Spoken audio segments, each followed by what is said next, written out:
કેમ છો મિત્રો? મજામાં છો ને? તો આ બ્લોગની અંદર બન્યા રહેજો.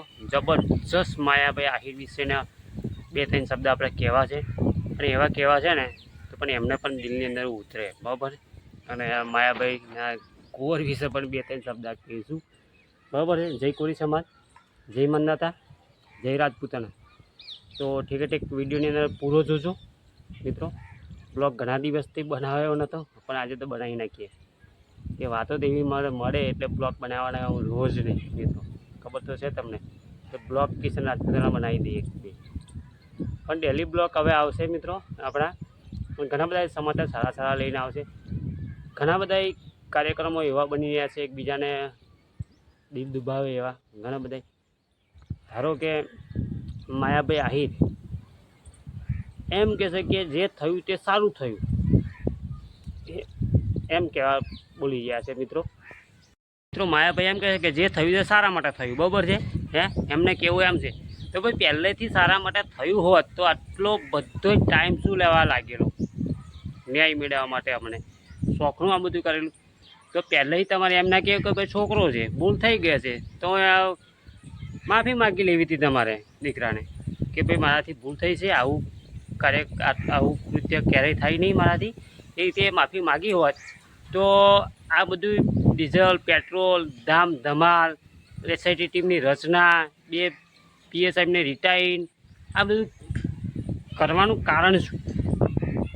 માયાભાઈ અત્યારે એમ કર્યા છે જે થયું એ સારું થયું. માયાભાઈ એમ ના ચાલે કશું. પહેલેથી તો આપણું સાચવું પડે, ખબર છે ને. કહેવતમાં કહ્યું છે કૂતરું હું બસકું ભરી જાય, આપણે એ બસકું ના ભરાય માયાભાઈ. આ તો સમાજ છે, સમાજ જ્યારે નીકળે ને તો ભલભલાને ન્યાય અપાવે સાચા માટે.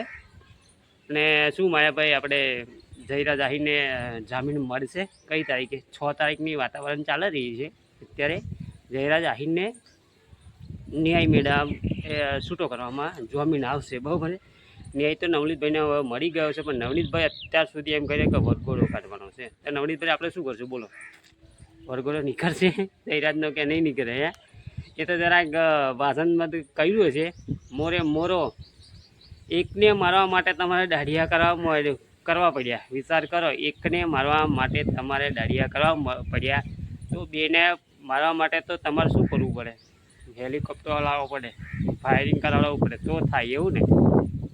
એવું તમે જાણી ગયા હવે કે પાછળથી ઘા કરતો આવડે તમને, મમ્મી સાહેબ તો ના આવડે.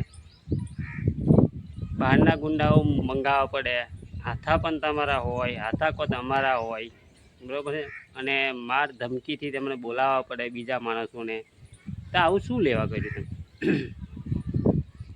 મેડમથી ટ્રસ્ટીની અંદર તમે આવું 2 શબ્દ બોલ્યા તો બરાબર, તમે તો માફીનો વિડીયો મેળ દીધો, પણ તમારા દીકરાને ના મિલાવાય કે ભાઈ આવું નથી આપણે કરવાનું, જે થયું એ થઈ જવા દો, જે થયું તે સારું માટે થયું છે. તો એમ તમારા પ્રશ્ન આવ્યો તો પેલો કેમ ના આવ્યો બોલો હવે?